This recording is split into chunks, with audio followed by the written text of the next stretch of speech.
सो बच्चों, basics of account हमारा चल रहा था। This side C S Harish Matharia reporting live from Pune.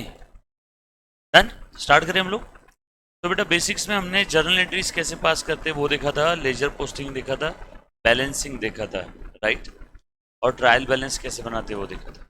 एक बार फिर से वापस सारी चीजें डिटेल में जीरो से बताता हूँ, ध्यान से सुनना बेटा। जैसे ध्यान से देखो तो ये जो हमारा बिजनेस है कैसा है रे मुन्ना? गोइंग कंसर्न है। कैसा बताओ? गोइंग कंसर्न का मतलब क्या है? नेवर एंडिंग बिजनेस, जो कि कैसा है? Going concern. मैं चाहूंगा कि आप सब लोग ये सारी चीजें लिखो। ये जो हमारा बिजनेस है कैसा है? गोइंग कंसर्न है, राइट। लिखो बेटा, हर एक बच्चा लिखेगा। बिजनेस में क्या होते हैं मुन्ना? फिनेंशियल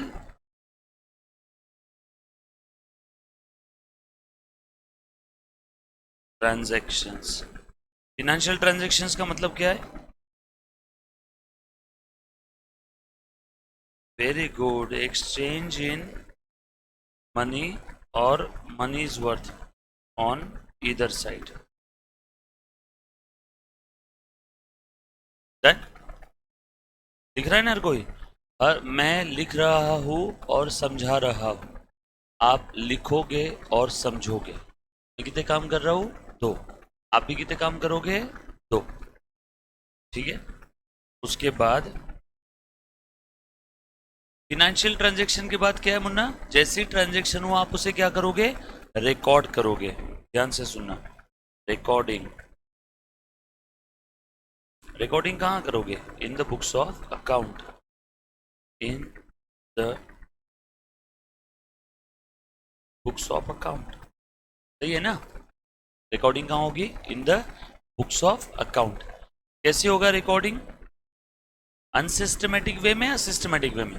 अनसिस्टमेटिक वे में तो आपके घर पे आपके भाई बहन मम्मा पापा वो भी अकाउंटिंग करते हैं। अनसिस्टमेटिक वे में मम्मा अकाउंटिंग करती है ना पापा से, इसमें इतने पैसे आए, इसमें से इतने इतने पैसे चले गए, इतने बचे, वो भी अकाउंटिंग ही है।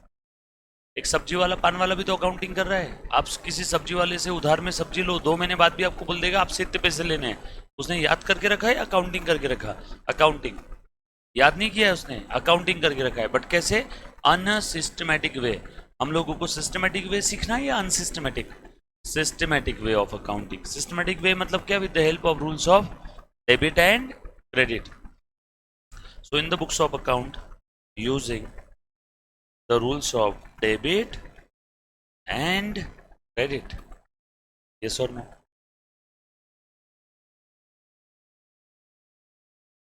चलो बताओ तो बेटा, डेबिट क्रेडिट का रूल क्या है? ध्यान से सुनना, बहुत सिंपल सा रूल है। दुनिया का हर वो अकाउंट जिसका डेबिट बैलेंस है, अगर वो इंक्रीज होता है तो डेबिट करना है। सिंपल। खत्म हो गया, रूल ही खत्म हो गया। बाकी उल्टा उल्टा उल्टा।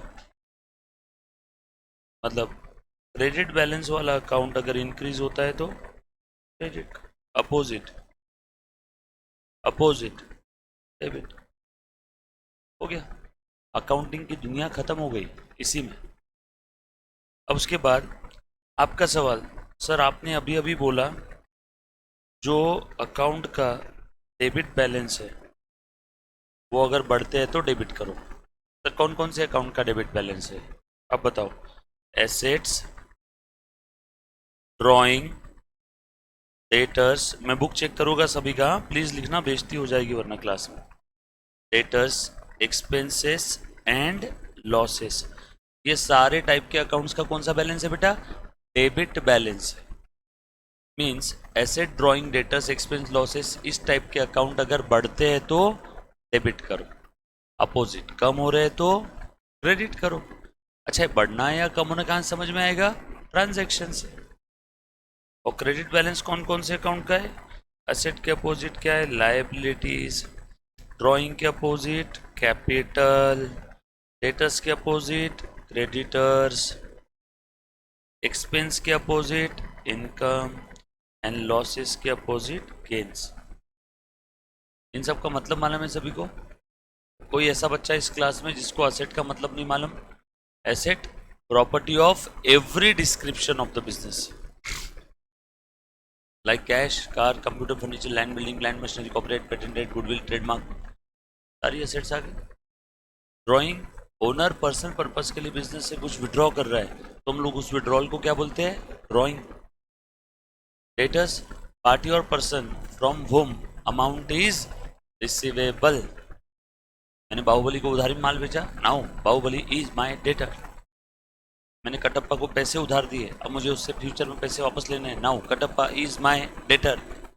हर वो पार्टी या पर्सन जिससे इन फ्यूचर मुझे मनी और मनीज वर्थ में रिकवर करना है, उस पार्टी या पर्सन को मैं क्या बोलूँगा? डेटर। नेताजी ध्यान दो मुन्ना, इधर बोल बेटा, डेटर किसको बोलेंगे? बराबर है, हर वो पार्टी या पर्सन जिससे इन फ्यूचर मुझे मनी और मनी वर्थ में कुछ देना है, यस और उस पार्टी या पर्सन को मैं क्या बोल दूंगा? Debtor. Opposite, creditors, party or person to whom amount is payable, जिसको मनी और मनी वर्थ में पे करना है, इन फ्यूचर देना है, तो पार्टी या पर्सन मिलने क्या हो जाएगा? Creditor. State Bank of India से 10 लाख रुपए का लोन लिया, मुझे 10 लाख रुपए उन्हें वापस करना है, now State Bank of India is my creditor, yes or. माता शिवगामी से पैसे उधार लिए, नाउ माता Sivagami is my creditor, yes और नो। मैंने किसी से माल उधारी में लिया, मुझे अब उसे पैसे देना है, नाउ वो जो सप्लायर है वो मेरा क्या हो गया? क्रेडिटर, यस और नो। उसके बाद expenses are the operating payments of the business. Business को स्मूथली ऑपरेट करने के लिए हम लोगों को जो भी पेमेंट करना है ना, जिसका बेनिफिट हमें इमीडिएट मिल जाएगा। सर बेनिफिट इमीडिएट मिल जाएगा का मतलब, इसका मतलब है, मान लो मेरी गाड़ी का टायर पंक्चर हो गया, मैंने 200 रुपये दे के पंक्चर बनवा लिया, वो 200 का बेनिफिट मुझे इस पंक्चर के लिए मिलेगा, फ्यूचर के सारे इसी पंक्चर। अगर फ्यूचर के सारे पंक्चर के लिए वो 200 रुपये है तो 200 रुपये जो पे किया वो एक्सपेंस नहीं, असेट हो जाता, मतलब बेनिफिट फ्यूचर में भी मिलता, यस और नो। तो हम लोग पंक्चर को एक्सपेंस में नहीं, फिर पंक्चर को असेट बना देते, बट ऐसा होता है क्या? नो। जनवरी मंथ की सैलरी दिया तो एम्प्लॉय जनवरी में ही काम करेगा, फ्यूचर के लिए वापस उसको देना पड़ेगा। Immediate benefit expense, no benefit losses, benefit future में भी एसेट, यस और नो। पक्की बात। फ्यूचर में लंबे समय तक बेनिफिट फिक्स एसेट, फ्यूचर में वन टाइम और थोड़े समय तक बेनिफिट करंट एसेट, यस और नो। ये सारी चीज़ देख ली। Income, operating receipt of the business like sale, interest receive, commission received, royalty receive हो रही है, yes sir. Gain, without hard work property के भाव बढ़ गए, बैठे बिठाए आपको फायदा हो गया, गेन। लॉटरी लग गई, गेन। मैच में सट्टा लगाए, जीत गए, गेन, यस सर। तो ध्यान से सुनना, इनकम गेन का अकाउंटिंग तो सेम ही रहेगा, कोई फर्क नहीं है। आ जाओ थोड़ा सा आगे बढ़ते। रिकॉर्डिंग के बाद क्या है बेटा आगे की प्रोसेस? पोस्टिंग करना है। अब सारे ट्रांजैक्शन आपने जर्नल एंट्री बुक में रिकॉर्ड कर दिए।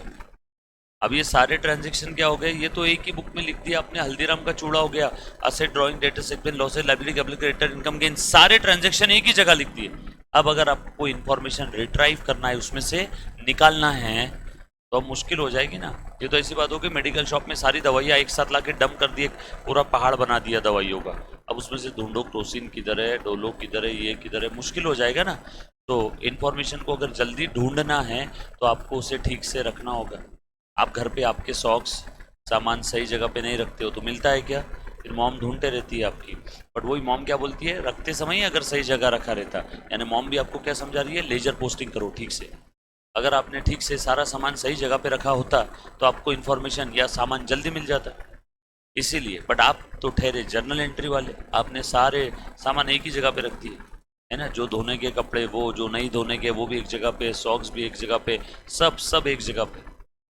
तो इसीलिए मॉम क्या बोलती है, सामान सही से रखो। ये सर कि आपकी मॉम घर पे नहीं है, आउट ऑफ स्टेशन गई है और आप घर पे अकेले हो, तो किचन में नमक भी चाहिए तो आपको मॉम को फ़ोन लगा के पूछना पड़ता। मॉम फटाक से बता देती, देख वहाँ पे जा, ऐसे को नमक का डब्बा आवश्यक पड़ेगा। क्यों ऐसा होता है? क्योंकि मॉम ने सारा सामान किचन में प्रॉपरली क्लासीफाई करके सही जगह पे रखा हुआ है। यानी लेजर पोस्टिंग अगर प्रॉपर रही तो आपको फ्यूचर में जब भी बुक्स ऑफ अकाउंट से रिलेटेड कोई इन्फॉर्मेशन अगर चाहिए होगी तो वो इन्फॉर्मेशन आपको फटाक से मिलेगी। लेकिन उसके लिए कंडीशन क्या है, पहले आपको ठीक से रखना होगा तो मिलेगा ना।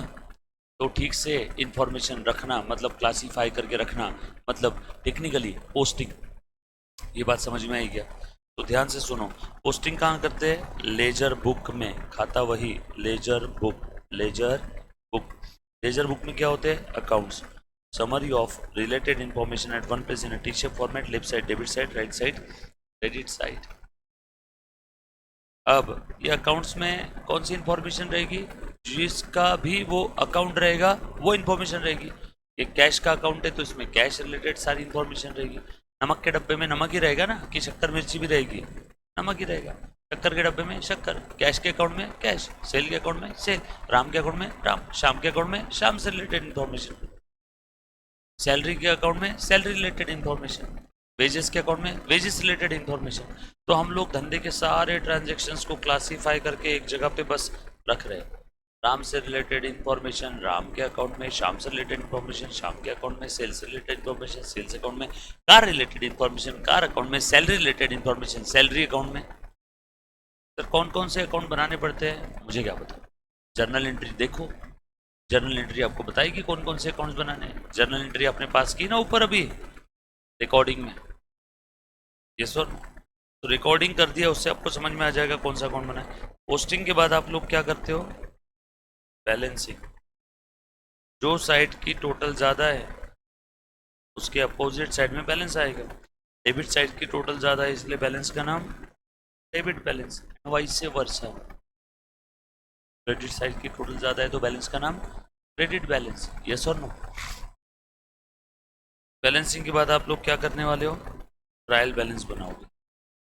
Trial balance is nothing but a statement. Trial balance ये क्या है बेटा?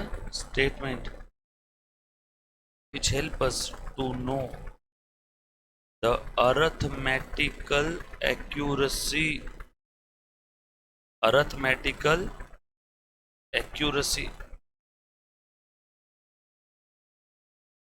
of the accounting।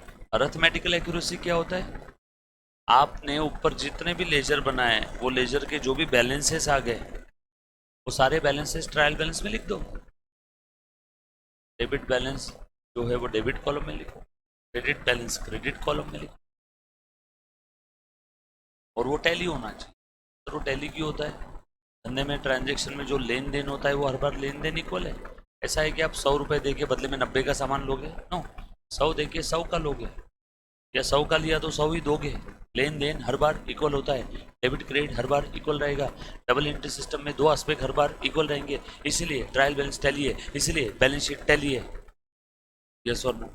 इसीलिए debit is equal to credit, और इसी के भरोसे हम लोग आगे जाकर के एक अकाउंटिंग इक्वेशन पढ़ेंगे और वो इक्वेशन आपकी आंखें खोल देगा। अच्छा, चीज़ें ऐसी रन होती थी अंदर के अंदर। चलो आगे।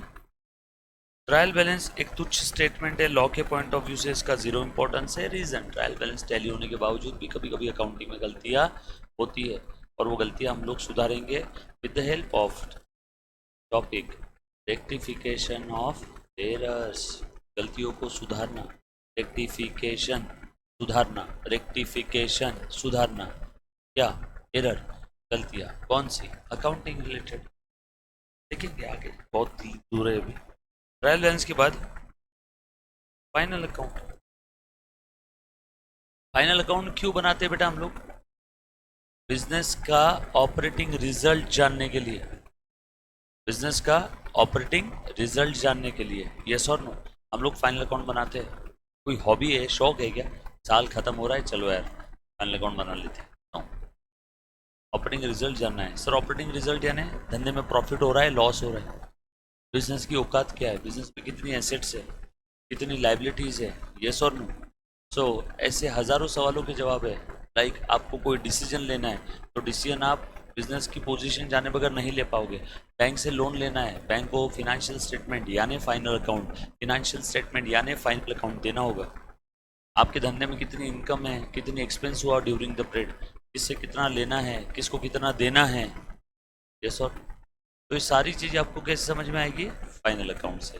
साल के आखिरी में आपके बिजनेस की ट्रू एंड फेयर पिक्चर दिखाने वाले स्टेटमेंट है फाइनल अकाउंट। जनरली साल के आखिरी में बनाते हैं at the end of the accounting year to finalise your books of accounts for that period.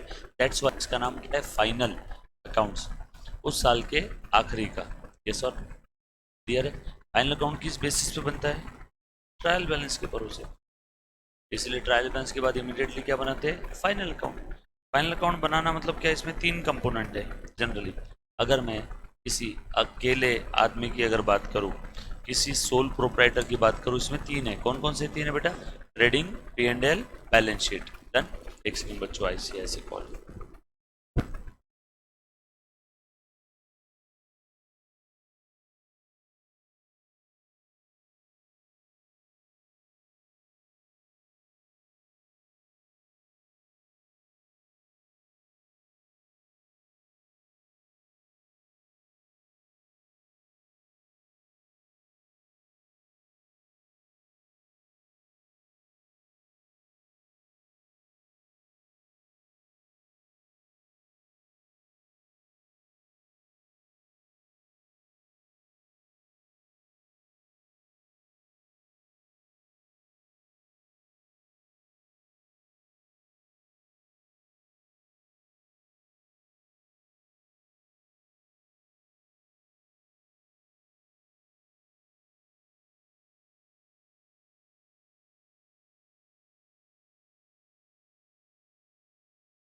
हाँ देखो मुन्ना, ध्यान से देखो। सो फाइनल अकाउंट हम लोगों को बनाना है। कितने कंपोनेंट है बेटा इसके अंदर में? 3। सॉरी बेटा, पीछे कॉल आया था। क्या है, कुछ कॉल उठाने पड़ते हैं, तो जनरल में लेक्चर की कॉल नहीं उठा। ध्यान से देखो। सो 3 कंपोनेंट है बेसिकली इसके अंदर में।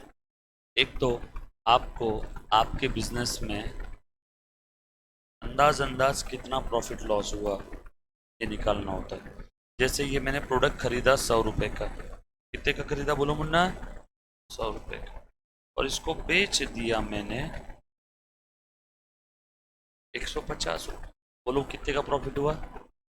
50 रुपये का मेरा प्रॉफिट हो गया।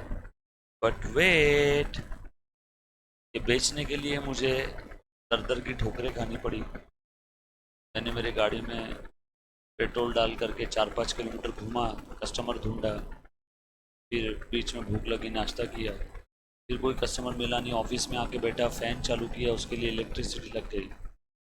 ऑफिस में कॉलिंग के लिए एक बंदी कॉल कर रही थी, सबको पूछ रही थी प्रोडक्ट चाहिए क्या, चाहिए क्या, तो उसकी पगार भी देनी पड़ रही है। ये खर्चे तो अपने गिने। आपने तो बस मोटा मोटी तौर पर इतना देख लिया कि सर 100 में ख़रीदा, 150 में बेच दिया, 50 का फ़ायदा। बट पीछे के खर्चे कौन देखेगा ये जो इतने लग गए? घूमने फिरने का, ऑफिस का रेंट, खुद का भाड़े का होगा तो खुद का ऑफिस होगा तो डिप्रिसिएशन, ये भी तो सब इसी प्रोडक्ट के लिए चल रहा है कि ऑफिस में रह थोड़ी रहा हूँ मैं। ऑफिस क्यों है? ये प्रोडक्ट बेचने के लिए। तो प्रोडक्ट बेचने के लिए जो भी खर्चे लग रहे हैं वो भी सारे खर्चे लेने होंगे ना। तो कौन कौन से खर्चे माइनस करेंगे इसमें से? पहले तो माल खरीदा, उसका खर्चा, बरोबर है। ये माल ऑफिस में लेकर आने के लिए ऑक्ट्राई दिया था, ट्रक में आया था ये माल, तो उसके लिए खर्चे लग गए। उसके बाद ये माल मैं बेच रहा हूँ तो बेचने के लिए मुझे सेलिंग एक्सपेंस लग गए, पगार देना पड़ा एम्प्लॉय का, ऑफिस का इलेक्ट्रिसिटी बिल देना पड़ा, यस सर, ऑफिस भाड़े का था, रेंट देना पड़ा। दिख रहे हैं क्या खर्चे सारे? तो आपने जो प्रॉफिट बताया ना,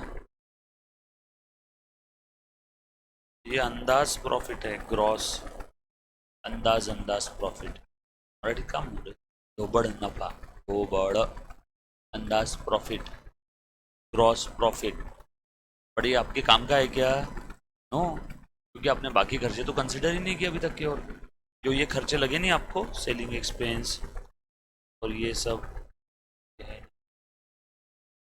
सेलिंग एक्सपेंस लगे, सैलरी लगी, इलेक्ट्रिसिटी रेंट लगा, ये सर। ऑफिस में रिसेप्शनिस्ट कॉल कर करके थक गई थी, मला ले बड़ा चाय पी तू, बस रिफ्रेशमेंट खर्च, फिर से कॉल कर। चाय पॉकेट की थोड़ी आती है, पैसे देने पड़ते हैं। वो क्या मेरे घर का काम कर रही थी, है प्रोडक्ट बेचने का काम कर रही थी, बेचने। तो सारे खर्चे मैं इसी के सेल से रिकवर करूँगा कि नहीं? शोरूम बनाया हुआ था, शोरूम में इलेक्ट्रिसिटी बहुत लगती है, तो सारा खर्चा कहाँ से रिकवर करूँगा? इस प्रोडक्ट से। इसीलिए शोरूम में प्रोडक्ट महंगे होते हैं, क्योंकि जितने ओवरहेड्स है, बाकी के खर्चे हैं, सब किससे रिकवर करते हो? आपसे। इसीलिए आप मॉल शोरूम में जाओ, जो चीज़ बाहर रोड पे 10 रुपये की मिलती है वहाँ 50 रुपये की मिलती है, क्योंकि वो ऊपर के 40 रुपये क्या है कि वहाँ पे क्लीनिंग, ये वो, बाथरूम है, इलेक्ट्रॉनिक, वो बाथरूम में सेंसर, खड़े हो जाओ, सुसु कर लो, चले जाओ, अपने आप पानी आ जाता है उसमें। ये सो नो। लिफ्ट है, एलिवेटर लगे हुए है ना, अंदर इतनी सारी लाइटिंग है, आपको देखने के लिए, सुनने के लिए गाने हैं, एसी लगाया हुआ है। सब खर्चे किससे रिकवर करेंगे? आपसे। और कौन है कि जेब से देंगे वो? जितना बड़ा आउटलेट, जितनी बड़ी शॉप, जितना बड़ा मॉल, उतना महंगा माल। यस और नो? इसलिए देखो, मॉल के अंदर में एक पानी की बोतल 50 रुपए की मिलती है, बाहर वो 15 रुपए, 20 रुपए की मिलती है। मॉल में एक समोसा, मूवी देखने जाते हो, एक समोसा 50-100 रुपए का देते हैं, बाहर वो 10 रुपए का मिलता है। और लोग बोलते हैं लूटते हैं मॉल वाले। कहाँ लूट रहे हैं? आप ही के लिए तो उन्होंने एसी लगवाया, आपके लिए एलिवेटर लगाया, आपको चलने में तकलीफ नहीं होनी चाहिए, इलेक्ट्रॉनिक सीढ़ियाँ लगी होती ना। तो हर जगह पे नहीं नहीं, ऐसा नहीं होना। फिर समोसा 10 का मिलेगा, फिर मॉल में हर कदम कदम पे आपको पैसा देना पड़ेगा। मॉल में 2 कदम चल लिए, सब वो एसी का 5 रुपए दे दो। एसी में घूम रहे हैं ना तुम। फिर एलिवेटर पे आप ऊपर जा रहे थे, सब एलिवेटर का 10 रुपए दे दो पहले, ऊपर जाने के पहले। तो आपको अच्छा लगता क्या? हर 2-2 कदम पे मॉल वाले आपसे पैसे लेते। तो आपसे इकट्ठा पैसे लेते हो समोसा खरीदते समय, पानी की बोतल खरीदते समय। तो उनको मालूम है समोसा पानी की बोतल तो लेगा ही लेगा, तो वहां से रिकवर कर लेंगे पैसा। यस और नो? गलत कहाँ है उनका? तो अंदर एक पानी की बोतल 100 रुपए की भी मिली तो गलत कहाँ है? क्योंकि आपके लिए इतनी बड़ी अरबों रुपए खर्चे करके बिल्डिंग बनाई, अंदर मेंटेन कर रहे हैं, झाड़ू पोछा रोज कर रहे हैं, दिन में 10 बार। आपको अच्छी खुशबू आती है अंदर, आपके लिए एसी लगाया हुआ है, अच्छे अच्छे टॉयलेट बाथरूम है। घर से अच्छे टॉयलेट बाथरूम मॉल में होते हैं ना जनरली, अच्छा मॉल मेंटेन होगा तो। यस और नो? तो सारा पैसा कहाँ से रिकवर करेंगे वो? आपसे। तो वो जितना एक्स्ट्रा का पैसा है ना, वो सब क्या है? ओवरहेड्स। जितने ओवरहेड्स ज़्यादा, उतना वो प्रोडक्ट महंगा। इसलिए मॉल के अंदर में, और लोग बोलते सर मॉल में चीज़ें महंगी क्यों मिलती है? ये ओवरहेड्स की वजह से। जीन्स 5,000 की मॉल में, बाहर वो जीन्स 2,000 की या 2,500 की। यस सर, क्लियर है? आ जाओ। तो ये खर्चे आपने माइनस ही नहीं है, अब करो माइनस। 2 और 1 3 5 और 2 ये 7। अब आपने ये इनडायरेक्ट एक्सपेंस, सर इनडायरेक्ट क्यों बोला?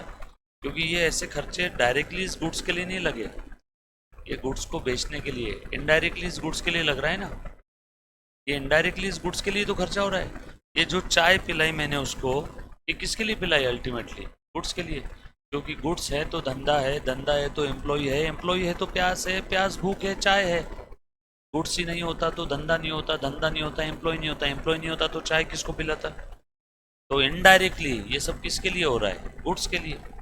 इनडायरेक्टली ये ऑफिस का भाड़ा क्यों भर रहे हैं? गुड्स के लिए। गुड्स है तो ऑफिस है, ऑफिस है तो भाड़ा है। गुड्स नहीं तो ऑफिस नहीं, ऑफिस नहीं तो भाड़ा नहीं। तो इनडायरेक्टली किसके लिए है? गुड्स के लिए। इनडायरेक्टली इलेक्ट्रिसिटी किसके लिए दे रहे हैं? इनडायरेक्टली सब गुड्स के लिए। और ये 100 रुपये डायरेक्टली गुड्स खरीदने के लिए मैंने दिया था। ऐसा खर्चा which I can directly specify or allocate on the goods is called as direct expense. जो मैं बोल सकता हूँ एक गुड्स के लिए इतना खर्चा लगा, वो डायरेक्ट एक्सपेंस। एक गुड्स के लिए एम्प्लॉय ने कितनी चाय पी, बोल सकता हूँ क्या? एक गुड्स के लिए कितना इलेक्ट्रिसिटी लगा, नहीं बोल सकता हूँ। बट एक गुड्स खरीदने के लिए 100 रुपये का खर्चा आया। वो एक गुड्स लाने के लिए ट्रक ड्राइवर ने ऑक्ट्राई लिया था,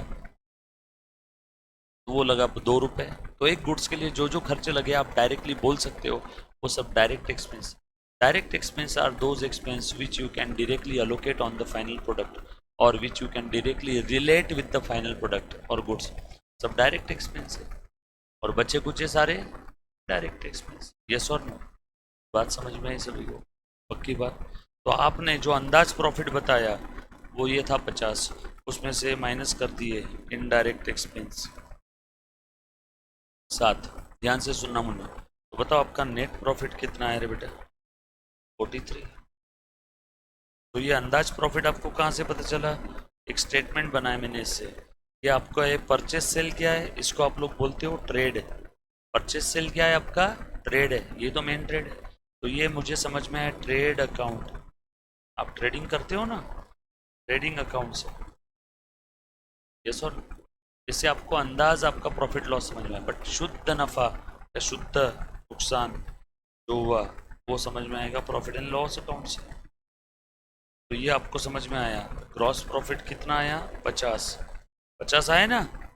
आपने माल खरीदा था 100 का, माल बेचा 150 का, अंदाज प्रॉफिट कितना आया?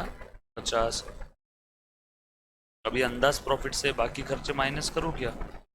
इनडायरेक्ट एक्सपेंस कितने हैं, 7। बोलो आपका शुद्ध नफा कितना है। Trading account. तो आज के बाद अगर आपसे कोई पूछे ट्रेडिंग P&L क्यों बनाते हैं, तो बोलना धंधे में कितना प्रॉफिट लॉस हुआ। तो बोलेगा दो दो क्यों बना रहे हैं, अंदाज अंदाज प्रॉफिट जो गुड्स से रिलेटेड है वो ट्रेडिंग से समझ में आएगा। कोई बोलेगा सामने वाला कि एक साथ ही बना लो, नहीं बोलना, मुझे ये देखना है इनडायरेक्ट खर्चे कितने हो रहे हैं और डायरेक्ट कितने हो रहे हैं। देख के क्या कर लोगे, डिसीजन मेकिंग। मुझे गाली किसको मारना है, अगर मैंने पूरा एक साथ बना लिया तो मुझे समझ में थोड़ी आएगा कि गुड्स के लिए डायरेक्ट कितना लग रहा है, इनडायरेक्ट कितना लग रहा है। अगर पता चला ग्रॉस प्रॉफिट बहुत ज़्यादा है फिर भी नेट प्रॉफिट कम आया, मतलब वजह कौन है, इनडायरेक्ट एक्सपेंस। ग्रॉस प्रॉफिट तो बहुत ज़्यादा आया, नेट प्रॉफिट कम क्यों हो गया, क्योंकि इनडायरेक्ट खर्चे बहुत ज़्यादा है, कम करो। कंट्रोल किसको करेंगे, कंट्रोल कहाँ करेंगे, आपको पता तो होना चाहिए ना कहाँ ज़्यादा खर्चे लग रहे हैं, इसलिए सेपरेट सेपरेट बना। यस और सेपरेशन करने के पीछे की वजह क्या है, समझ में आएगा कि कहाँ गलती हो रही है। इसीलिए देखो दिवाली के समय आपके घर पे आप 2 भाई या 2 बहन हो, तो आपकी मॉम क्या करती है बेटा, आपकी मॉम क्या करती है, बोलती है हॉल के साफ सफाई तू कर, बेडरूम की तू कर। तो हॉल में कचरा रहा तो गाली किसको मिलेगी, इसको। दोनों को मिलके ऐसा नहीं बोलेगी कि दोनों लोग तुम मिल करके हॉल की और बेडरूम की साफ सफाई कर लो। तो कचरा रहा तो हर कोई क्या बोलेगा, इसकी वजह से ये एरिया ये देख रहा था। तो काम ही सेपरेट कर दिया, तू हॉल तू बेडरूम, म्हणजे गाली मारने के लिए अच्छा है कि किसकी वजह से क्या तकलीफ हुई। इसीलिए हम लोग ट्रेडिंग P&L भी सेपरेट कर देते हैं ताकि समझ में आए डायरेक्ट खर्चे कितने हैं और इनडायरेक्ट कितने हैं। यस और नो, मुझे चीज़ें समझ में आएगी कि नहीं आएगी, यस और नो। चलो आगे, उसके बाद थोड़ा सा आगे बढ़ते बेटा, ध्यान से सुनना। एक सिंपल सा एग्जाम्पल ले रहा हूँ, सिंपल सा एक एग्जाम्पल ले रहा हूँ, ध्यान दो। मान लो आपने गुड्स परचेस किया, मैं चाहूंगा आपने ये सब लिखा अभी तक जो भी बताया, ये लिखा। मान लो फाइनल अकाउंट में आप क्या क्या बना रहे हो, फिर trading account, profit and loss account, और एक पोजीशन समझने के लिए, बिजनेस की औकात समझने के लिए एक पोजीशनल स्टेटमेंट बनाएंगे जिसका नाम है balance sheet, SHEET, not SHIT। So trading और P&L अकाउंट ये दोनों भी अकाउंट है, नॉमिनल अकाउंट है। सर नॉमिनल मतलब इनके डेबिट में खर्चे और क्रेडिट में इनकम दिखेगी, बट बैलेंस शीट ये स्टेटमेंट है। कैसा स्टेटमेंट है, पोजीशनल, जो आपको आपके धंधे की पोजीशन बताएगा। इसमें आपको एसेट्स और लाइबिलिटीज समझ में आएगी आपके बिजनेस की, कि आपके बिजनेस में कितनी एसेट्स है, आपके बिजनेस में कितनी लाइबिलिटीज है। ये कैसे समझ में आएगा, बैलेंस शीट से। यस और नो, आगे बढ़े हम लोग थोड़ा। डन, अभी ध्यान से सुनना, देखो मान लो, देखो ये देखो ना, मैंने माल खरीदा, कितने रुपए का बता रहे बेटा, purchase account debit 100, clear. Please सब लोग ध्यान देना बेटा, काम की चीज है।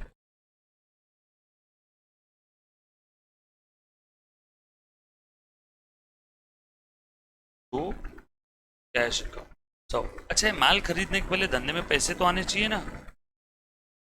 बिजनेस शुरू किया, ओनर बिजनेस में पैसा लेके आया, कैश टू कैपिटल। ये बात समझ में आई क्या सभी को, कितना लाया था, 500 रुपया। पहली वाली एंट्री समझ में आई सबको, मैंने ऐसा क्यों लिखा, एनी बड़ी कसम है आपको आपके चाहने वालों की, डाउट है तो तब के तब पूछना, सौगंध दे रहा हो, बरोबर है ना, प्लीज सौगंध मत तोड़ना, और डाउट है तो तब के तब पूछना। अगर आप डाउट नहीं पूछोगे तो आप अपनी खुद की बर्बादी के जिम्मेदार खुद रहोगे। इतना मेरे ख्याल से आज के ज़माने के बच्चे मेरे ख्याल से डाउट पूछ सकते हैं, राइट। जबान दी है ऊपर वाले ने, तो प्लीज़ मुझे पूछना, माँ कसम मैं आपका हर डाउट सॉल्व करूँगा। नहीं आया तो आपको सॉरी बोल के अगले दिन सॉल्व करूँगा। बट अगर आप डाउट ही नहीं पूछोगे तो मैं अंतर्यामी ब्रह्मज्ञानी नहीं हूँ। हाँ, मैं फेस रीड करके ये ज़रूर पूछ लूँगा, बेटा कुछ डाउट है क्या, तेरा चेहरा देख के लग रहा है, बट उसमें 100% एक्यूरेसी नहीं है। होती तो मैं यहाँ नहीं होता, मैं अमेरिका होता। यस और नो, क्लियर है? तो प्लीज़ आप लोग डाउट पूछ लेना। मैं सिर्फ दिखता ही बुरा हूँ, एक्चुअल में उतना बुरा नहीं हूँ, आपके डाउट सॉल्व करूँगा। अब यहाँ से थोड़ा सा आप सीरियस हो जाओ, है? चलो बढ़े हम लोग आगे। आप मुझे एज अ फ्रेंड, दोस्त, बड़ा भाई समझ के डाउट पूछ सकते हो, तो कोई भी चीज़ की चिंता मत करना। देखो ध्यान से सुनो बेटा। सो ये बिजनेस में कैश आ गया। अब ये बताने की ज़रूरत है कैश अकाउंट डेबिट क्यों हुआ, क्योंकि कैश ये असेट है, असेट का डेबिट बैलेंस है, असेट यानी कैश बढ़ती है तो डेबिट, कम हुआ क्रेडिट। ये बढ़ना कम होना कहाँ पे रहेगा, बिजनेस में। अब बिजनेस में कैश है तो बिजनेस में कैश बढ़ गई, कैश बढ़ गई तो कैश डेबिट। अच्छा, बढ़ना कम हुआ किसके पॉइंट ऑफ व्यू से देखेंगे, बिजनेस के। कहाँ से समझेगा, ट्रांजैक्शन से। किसके पॉइंट ऑफ व्यू से, बिजनेस के। कहाँ से समझेगा, ट्रांजैक्शन से। So cash account will be debited to capital account. Owner ने बिजनेस में कुछ अगर लाया, ओनर अगर पर्सनल अपने जेब से बिजनेस में कुछ ला रहा है तो कैपिटल बढ़ता है। ओनर अगर बिजनेस में कुछ लाता है तो कैपिटल बढ़ता है। यस और नो? तो यहाँ पे ओनर ने बिजनेस में कैश लाई, तो ओनर जब भी बिजनेस में कुछ लेके आएगा तो ओनर का कैपिटल बिजनेस में इंक्रीज होगा। ओनर बिजनेस से कुछ विड्रॉ कर रहा है या लेके आ रहा है, लेके आ रहा है, कैपिटल बढ़ गया। वेट, कैपिटल कौन सा अकाउंट है, लायबिलिटीज कैपिटल। इनका कौन सा बैलेंस है, क्रेडिट बैलेंस। कैपिटल बढ़ता है तो क्रेडिट करो, बढ़ना कम होना समझ में आएगा ट्रांजैक्शन से। इसके पॉइंट ऑफ व्यू से, बिजनेस के। अब ओनर ने बिजनेस में कैश लाया, ओनर के जेब में कैश कम हो गई, बिजनेस में कैश बढ़ गई। ओनर ने अपनी कैश कहाँ डाल दी, बिजनेस में। ओनर के जेब में कैश कम हो गई, चूल्हे में जाने दो ओनर को। उसके पॉइंट ऑफ व्यू से नहीं सोचना है, किसके पॉइंट ऑफ व्यू से, बिजनेस की। ऐसा क्यों, business entity concept. We have to think from the point of view of business and not from the point of view of any other third person in this world, not even owner. We have to think from the point of view of business. Accounting किसकी चल रही है, business की। Owner की personal accounting चल रही है क्या यहाँ पे, नो, बिजनेस की अकाउंटिंग चल रही है, राइट? सो ये एंट्री समझ में आई सभी को। दूसरी entry, purchase account debit to cash, माल खरीदा। तीसरी एंट्री, ध्यान से सुनना बेटा, माल खरीदने के लिए ऑक्ट्राई भी पे किया था। ऑक्ट्राई और freight account will be debited to cash. कितना पे किया था, 5 रुपये। उसके बाद आपको समझाने के लिए, मुन्ना प्लीज ध्यान से सुनना, माल बेच दिया, पैसे आ गए, cash account debit to sale. माल बेचा, ये समझ में है कैश टू सेल क्यों लिखा, 300 रुपये का। कुछ माल उधारी में बेचा बाहुबली को, बाहुबली डेटर बन गया, Baahubali account debit to sale, 200 रुपये का उसको उधारी में बेचा। एम्प्लॉय को सैलरी दे दिया,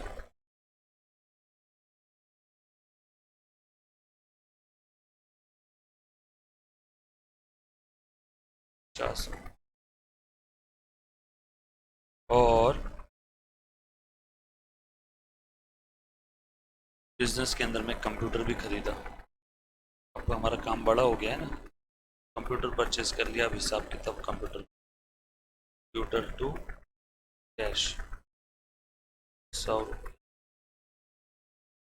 हो गया। आपने अभी अभी क्या किया, आपने पहला काम पूरा कर लिया। कौन सा काम किया आपने, जर्नल एंट्री। आपने अभी भी क्या किया, जर्नल एंट्री, बरोबर है। एंट्रीज आपने कर ली। एंट्री देखो तो ये कहाँ पे हो आप अभी, बिजनेस में हो चुके हैं ट्रांजैक्शन। ट्रांजैक्शंस को आपने अभी अभी क्या किया, with the help of rules of debit credit recording. आप कहाँ तक पहुँच गए हो, यहाँ तक पहुँच गया। अब आप क्या करोगे, पोस्टिंग। कहाँ पे, खाता वही। लेजर बुक में क्या होते हैं, अकाउंट। कौन कौन से अकाउंट बनाने हैं, एंट्री से पूछो, बोलो तो कौन कौन से अकाउंट बनाने हैं, बताओ। तो अब मैं दूसरा और तीसरा काम एक साथ करने जा रहा हूँ। ये क्या था, जर्नल एंट्री। अब करने जा रहा हूँ ledger posting and balancing, LP ledger posting. बोलो कौन कौन से अकाउंट बना लो। ये देखो एंट्री से पूछो, cash, capital, purchase, cash, cash फिर से नहीं बनाना, कोई भी अकाउंट रिपीट नहीं होना। Octroi, sale, B, salary, computer, बनाओ फटाफट से। कौन कौन सा अकाउंट है देखो तो। कैश अकाउंट,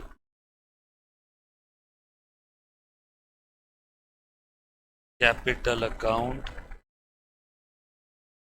उसके बाद ऑक्ट्राई अकाउंट, उसके बाद सेल अकाउंट, उसके बाद बी अकाउंट, उसके बाद सैलरी अकाउंट, उसके बाद कंप्यूटर अकाउंट। खत्म।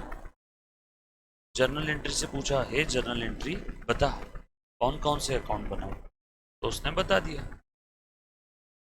पहला काम हमारा हो गया। दूसरा और तीसरा काम पोस्टिंग और बैलेंसिंग कर रहा हूँ। प्लीज ध्यान से सुनना बेटा। डन। देखो चल मुन्ना, अभी 2 सेकंड के लिए ध्यान देना। अब एक बार एक एंट्री समझ लो, फिर उसके बाद आप भी पोस्टिंग करो। कैश के डेबिट में जाओ और लिखो टू कैपिटल। कैश के डेबिट में गया और लिख दिया टू कैपिटल अकाउंट। कैश कितना डेबिट होना चाहिए, 500। कैपिटल के क्रेडिट में जाओ और लिखो बाय कैश।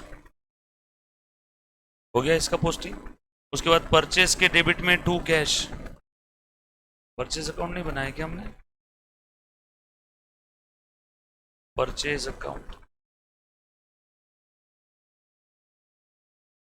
हाँ, परचेस के डेबिट में टू कैश और कैश के क्रेडिट में बाय परचेस।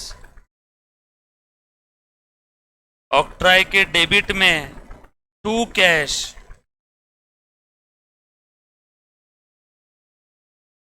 और कैश के क्रेडिट में बाय ऑक्ट्राई। कैश के डेबिट में टू सेल और सेल के क्रेडिट में बाय कैश। प्लीज बोर्ड पे देखो, नहीं समझ में आए तो वापस पूछो। डेबिट का क्रेडिट, क्रेडिट का डेबिट। जर्नल एंट्री आपको बता रही है हाथ पकड़ के आपका कि बेटा ये यहाँ पे लिखो। वापस देखना, बी के डेबिट में जाओ, लिखो टू सेल। बी के डेबिट में टू सेल और सेल के क्रेडिट में बाय बी। बी के डेबिट में टू सेल, सेल के क्रेडिट में बाय बी। उसके बाद सैलरी के डेबिट में टू कैश और कैश के क्रेडिट में बाय सैलरी। कैश के क्रेडिट में बाय। कंप्यूटर के डेबिट में टू कैश, कैश के क्रेडिट में बाय कंप्यूटर। हो गया लेजर पोस्टिंग का था। अब बैलेंसिंग कर लूं क्या, अभी करते। टोटल करो दोनों साइड की, 500 और 300 800। इधर की टोटल 100, 5 105, 155, 100 255, 800 बड़ी है। जो टोटल बड़ी है दोनों साइड में लिख दो। 800 में से 255 गए। बोल बेटा कितने बचे, 545। चेक करो तो एक बार, बरोबर ना। 800 में से 255 गए, बचे कितने, 545। ये क्या है मुन्ना, ये है बैलेंस जो आगे मैं कैरी डाउन करने वाला हूं। सर आगे कहाँ, अगले पीरियड में। आगे ट्रायल बैलेंस में लेके जाएंगे, ट्रायल बैलेंस से फाइनल अकाउंट में, फाइनल अकाउंट से अगले पीरियड में। अच्छा इस बैलेंस का नाम क्या है, कौन बोलेगा। डेबिट साइड की टोटल ज्यादा थी 800, क्रेडिट साइड की कम थी 255, सो बैलेंस का नाम डेबिट बैलेंस। निकालो वैसे ही सबका बैलेंस। टोटल 500 और इधर में है 0, जो साइड की टोटल ज्यादा है लिख दो। लिखो इधर में टू बैलेंस कैरीड डाउन। लिखो इधर में, लिखो इधर में balance, to balance carried down. लिखो बैलेंस, लिखो बैलेंस कैरीड डाउन। लिखो balance carry down, balance carry down, ये सब की टोटल कर दो, टू बैलेंस बाय बैलेंस लिखो, सबका बैलेंसिंग फिगर मैंने निकाल लिया। पोस्टिंग और बैलेंसिंग हो गया। कुछ था इसमें? जो साइड की टोटल कम पड़ रही है उस साइड में बैलेंस लिख दो। अभी बैलेंस तो आपने निकाल लिया, चलो बनाओ तो बेटा, ट्रायल बैलेंस बनाओ। ट्रायल बैलेंस अगली स्टेप 4 नंबर की लिखो, सारे डेबिट बैलेंस और क्रेडिट बैलेंस। पहले लिस्ट बना लो कौन कौन से लेजर है। Cash, capital, octroi, sale, B, salary, computer, purchase. Cash account, capital account, octroi account. देखो मैं लिस्ट बना रहा हूं।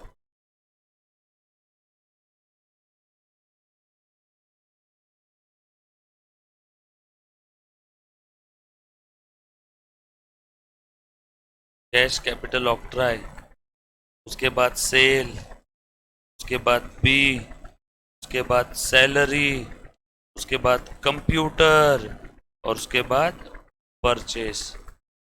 जितने भी लेजर अकाउंट बनाए मैंने उन सब की लिस्ट बना ली। दिख रहा है बेटे सभी को? सबके बैलेंस उतार दो। मैकेनिकल वर्क, दिमाग से भी एंट्री में ही लगाना है, बाकी उसके बाद का काम तो दूध पीता बच्चा ही करेगा, और मैं जानता हूँ आप सब लोग बच्चे ही हो, आप कर सकते। जहाँ नहीं समझ में आया प्लीज वापस पूछो। एंट्री के बाद पोस्टिंग, पोस्टिंग के बाद बैलेंसिंग, बैलेंसिंग के बाद अब वो बैलेंस ट्रायल बैलेंस में छाप दो। कॉपी पेस्ट कर रहा हूं मैं, एंट्री में ही दिमाग लगाना था, बाकी उसके बाद का काम क्या है, कॉपी पेस्ट। एक बार थोड़ा सा कॉन्सेंट्रेट करके ध्यान देना। बोलो कैश का बैलेंस कितना था, डेबिट बैलेंस 545, तो डेबिट में लिख दूं क्या? बरोबर है। ये बैलेंस लिखना भी एक कला है, या तो जो बैलेंस का नाम है वो साइड में लिख दो, या बैलेंस कौन से साइड में आया, डेबिट में आया था कैपिटल का, अपोजिट कॉलम में लिख दो। ऑक्ट्राई का क्रेडिट साइड में आया था, अपोजिट जगह पे लिख दो। सेल का देखो, बी का, सैलरी का, कंप्यूटर का और परचेस का टोटल कर दो।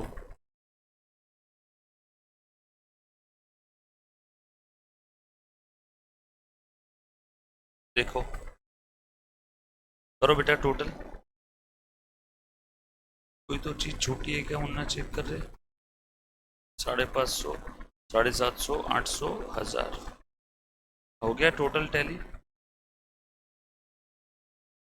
ट्रायल बैलेंस आपका बन गया। बच्चों ट्रायल बैलेंस के बाद क्या बनाते रहे हम लोग, ये देखो तो, फाइनल अकाउंट। बोलो क्या बनाऊं सबसे पहले, ट्रेडिंग अकाउंट। आगे बहुत सारी चीजें देखनी है, ट्रेडिंग में फॉर द ईयर एंडेड क्यों लिखते हैं, बैलेंस शीट में एज ऑन क्यों लिखते हो, देखेंगे सब फाइनल अकाउंट। अभी बस इतना ध्यान रखो, ट्रेडिंग अकाउंट पूरे साल की पिक्चर को कवर करता है। Trading account is like a video film, trading P&L, but balance sheet is like a selfie snapshot. जिस मोमेंट पे आपने फोटो लिया उस क्षण, उस मोमेंट पे आप क्या कर रहे थे, बस फोटो उतना ही बताता है। फोटो के पहले आप क्या कर रहे थे नहीं मालूम। लेकिन ट्रेडिंग P&L ऐसे नहीं है, वो पूरी वीडियो फिल्म है, पूरे साल की पिक्चर दिखाते हैं। पूरे साल में कहीं एक बार भी सैलरी दिया होगा या वेजेस दिया होगा तो भी वो ट्रेडिंग P&L में आ जाएगा। बट बैलेंस शीट ऐसी नहीं है, पूरे साल भर आपके पास BMW कार थी, बट बैलेंस शीट बनाने के जस्ट 1 घंटे पहले कार बेच दी, तो बोलो बैलेंस शीट में वो कार आएगी क्या? नो।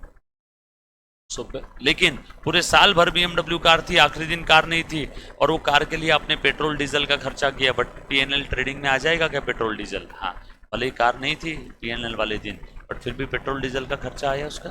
तो ट्रेडिंग P&L वीडियो फिल्म है, पूरे साल की पिक्चर दिखाती है, इसलिए फॉर द ईयर लिखा रहता है।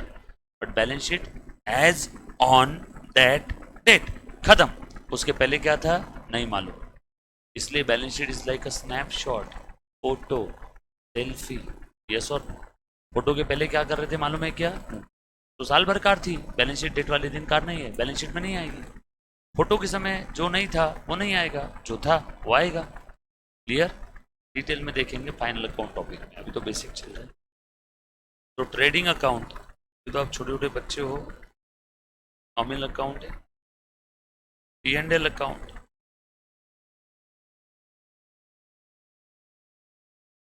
और बैलेंस शीट।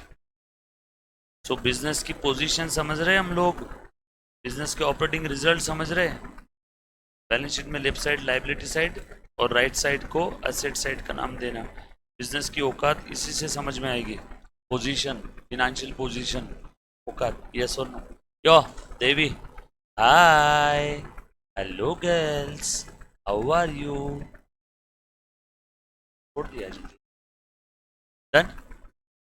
चलिए आगे। उसके बाद सो अच्छे से ध्यान से सुनना। सो ये ट्रायल बैलेंस को देखो। देखो बर्तन वाली बाई बर्तन धो के चली गई, सारे बर्तन एक जगह पे रख दिए। देखो दिख रहे हैं क्या? कैश भी यहीं पे, कैपिटल ऑक्ट्राई सब यहीं पे एक जगह पे रख दिया। बस अब आपको क्या रखना है? कटोरी कटोरी की जगह पे, चमचा चमचे की जगह पे, थाली थाली की जगह पे। खेल खत्म। तो the value get the answer. अब ट्रेडिंग अकाउंट के अंदर में कौन कौन से आइटम आएंगे बताओ तो जरा। ट्रेडिंग में अभी तो बताया था थोड़ी देर पहले, डायरेक्ट खर्चे, एक्सपेंसेस रिलेटेड टू गुड्स। छोड़ो नहीं समझ में आया, रुको मैं बताता हूँ। आज के बाद जीवन में आपको कभी लिस्ट लर्न करने का काम नहीं रहेगा। माल खरीदने से लेके रेडी फॉर सेल करने तक के ऑल नेसेसरी एक्सपेंस ट्रेडिंग के डेबिट में। बचे कुछ सारे खर्चे पी एंड। सर जरा डेमो दो। सुन, माल खरीदा, परचेस, ट्रेडिंग के डेबिट में। लिखना मत अभी। माल को पैर है क्या जो अपने आप चल के आ जाएगा? नो। माल को उठा के ट्रक में लोड करने के लिए हमाल को सैलरी देते या हमाली लेबर देते? Labour, wages. तो वो भी ट्रेडिंग के डेबिट में। उसके बाद ट्रक खुद का होगा तो क्या लगेगा? फ्यूएल। भाड़े का होगा तो transport charges, carriage. Truck city limit के बाहर आ गया तो क्या लगेगा? Octroi, freight. माल लाने के लिए कभी कभी क्या लगती है? रॉयल्टी। फाइनली माल मेरे गोडाउन में आ गया। अब इसके बाद के सारे खर्चे कहाँ जाएंगे? पी एंड एल में। Godown rent, office rent, selling expense. देख लो, बात के खर्चे तो करोड़ों अरबों है, लाखों खर्चे है। वो लिस्ट नहीं लर्न करते बेटा। बस मैंने आपको क्या बताया? माल खरीदने से लेके बिजनेस में लेकर आने तक के सारे खर्चे, all necessary expense to bring that goods to its present location and condition, कहाँ जाएंगे? सब ट्रेडिंग के डेबिट। खेल खत्म। क्लियर? माल से रिलेटेड खर्चा ट्रेडिंग के डेबिट में डाल दिया मैंने सर। चलो बोलो फिर अब आप ही बताना मुझे कौन सा आइटम किधर को जाएगा। बोलो। बना सकते हैं, ऐसा भी चिपका के बना सकते हैं, ऐसे भी चिपका के बना सकते हैं, ऐसा भी बना सकते हैं। हाँ, और अब मिक्सर नहीं करना है ना दादा। अब अपने को क्या करना है? नमक के डब्बे में नमक, शक्कर के डब्बे में शक्कर। अब क्या होता था? एक ही डब्बे में बीच में ऐसा पार्टीशन डाल दिया और इधर नमक इधर शक्कर, ऐसा नहीं करेंगे। अब अपने को क्या चाहिए? सब कुछ सेपरेट सेपरेट। मिक्स बनाएंगे ना आगे, और जब हम लोग थोड़े से मैच्योर हो जाएंगे ना तो अपन मिक्स भी बनाएंगे, है ना? अभी पहले भिंडी की सब्जी, फिर आलू की, और फिर आलू भिंडी मिक्स, फिर आलू भिंडी टमाटर कांदा शिमला मिर्च मिक्स वेज। फिर उसके बाद में मिक्सर में सब हला देंगे, रोटी सब्जी चावल, और फिर एक साथ खा जाएंगे। बोलो क्या बोले बेटा? अभी ध्यान से सुन। कैश ये क्या है बताओ? Asset, drawing, data, segment, losses, liability, capital, return, income, gain. Asset किधर जाएगी तू ही बता। लिख दिया मैंने। बोल कितनी थी कैश? किधर है एडजस्टमेंट? किधर है? क्या कहाँ पे आएगी? तो आगे आएगी तो फिर अभी क्यों पूछ रहा है? तुम ही तो बोले ना आगे आएगी, तो आगे आएगी। सब आज ही चाहिए। कुछ चीज़ें वेट कर, समय पे मिलेगी, बड़ा मजा आएगा। आज सब नहीं मिलेगा, धीरे धीरे, होले होले आगे सब मिलेगा। एडजस्टमेंट मिलेगी, सब मिलेगा। खुद ही पूछता है, खुद ही जवाब देता है। तुम यार ऐसे मजे मत लो मेरे। खुद ही सवाल पूछ के खुद ही जवाब देते, आगे आएगी बोलता। आने देना उसको, मैं भी वेट कर रहा हूँ, मैं भी तैयारी में हूँ, आने तो दे, देखता साली को मैं। हाँ, कैश लिख दिया। बोल कैपिटल कहाँ लिखो? कैपिटल ये एक्सपेंस है, इनकम है? No, capital is the liability of business. कहाँ लिखो? Liability side. क्यों लाइबिलिटी है मालूम है ना? सेपरेट एंटिटी कॉन्सेप्ट, लॉजिक देखा था इसका। ऑक्ट्राय कहाँ लिखो? ऑक्ट्राय कौन सा खर्चा है? माल को लाने का खर्चा है या उसके बाद का खर्चा है? माल को लाने का, इसीलिए ट्रेडिंग के डेबिट में डायरेक्ट एक्सपेंस है। बोलो सेल। माल बेच के इनकम आ रहा है, डायरेक्ट इनकम है, direct expense direct income trading. उसके बाद बोलो बी क्या है, बी, बी रुको, बी ये इंसान है और इंसान का डेबिट बैलेंस है, मतलब बी ये शायद डेटर है। अगर बी का क्रेडिट बैलेंस होता, किसी इंसान का, नेचुरल आर्टिफिशियल पर्सन का क्रेडिट बैलेंस होता तो क्या होता, क्रेडिटर। यहाँ पे बी का डेबिट बैलेंस हो, बी कौन है, डेटर, डेटर असेट है ना। उसके बाद सैलरी, माल को लाने का खर्चा है, माल बेचने के लिए जो खर्चा देते वो है, ये हैंडल में लिख दूं क्या, सैलरी 50। कंप्यूटर असेट है। बताओ मुझे, दूध पीता बच्चा भी करेगा कि नहीं, माल लाने का खर्चा, परचेस, बताओ तो अभी। 500 में 100 गए, 400, 5 गए और 395, क्या है बेटा 395। अंदाज अंदाज प्रॉफिट, सारा ट्रेडिंग ट्रांसफर कर दिया, ये अंदाज प्रॉफिट ट्रांसफर करो पी एंड एल में, ट्रेडिंग अकाउंट खत्म। ग्रॉस प्रॉफिट, लॉस होता तो पी एन एल के डेबिट में आता। बोलो नेट प्रॉफिट कितना आया, 345। क्रेडिट साइड की टोटल ज्यादा है ना। ये प्रॉफिट किसका है, मालिक का, मालिक के कैपिटल में ऐड करो ना फिर, बरोबर है क्या, चेक करो हो गया क्या टैली। ऐसे आप अनगिनत एग्जाम्पल मन से बना के टैली कर सकते हो। ये टैली कैसे हुआ, इसके पीछे कोई रॉकेट साइंस नहीं है। हर बार डेबिट क्रेडिट इक्वल है सर, अगर कभी इक्वल नहीं है तो, इक्वल नहीं है तो या तो आपका फायदा है या तो नुकसान है, और वो फायदे को भी तो हमने लिख दिया ना कैपिटल में, फर्क रहा ही नहीं कुछ था इसमें। मेरे ख्याल से आसानी से आपको सारी प्रोसीजर समझ में है क्या। अब ये जो इस साल का जो ट्रेडिंग अकाउंट है, इसका बैलेंस कहाँ ट्रांसफर कर दिया हमने, पी एंड एल में, और ट्रेडिंग क्लोज हो गया। पी एंड एल का जो बैलेंस है कहाँ ट्रांसफर कर दिया, कैपिटल में, और पी एंड एल भी क्लोज, ट्रेडिंग भी क्लोज। अब बिजनेस में अजर अमर क्या है, बैलेंस शीट, और ये बैलेंस शीट सिर्फ अगले साल कैरी फॉरवर्ड होगी, और बैलेंस शीट के सारे क्लोजिंग बैलेंस अगले साल क्या बोल के रिकॉर्ड करेंगे, ओपनिंग बैलेंस, उसी को हम लोग बोलते हैं ओपनिंग एंट्रीज। तो बिजनेस में अजर अमर क्या है, बैलेंस शीट। ट्रेडिंग पैनल तो हर साल मर जाते हैं, खत्म हो जाते हैं, जो कैरी फॉरवर्ड होता है वो आत्मा होती है। तो बिजनेस की आत्मा क्या है, बैलेंस शीट। बिजनेस को खरीदना है तो किसको खरीदना है, बैलेंस शीट को। बिजनेस को बेचना है तो वैल्यूएशन कैसे करेंगे, बैलेंस शीट की मदद से, बरोबर है। किसी के बिजनेस को बंद करवाना है तो उसकी बैलेंस शीट के असेट को गायब करते जाओ, धीरे धीरे अपने आप बंद हो जाएगा बिजनेस, क्योंकि ट्रेडिंग पैनल तो वैसे ही मर जाते हैं हर साल, ये टेम्पररी नेचर है। तो बिजनेस में परमानेंट क्या है, balance sheet. Thank you very much guys, love you all, take care, bye.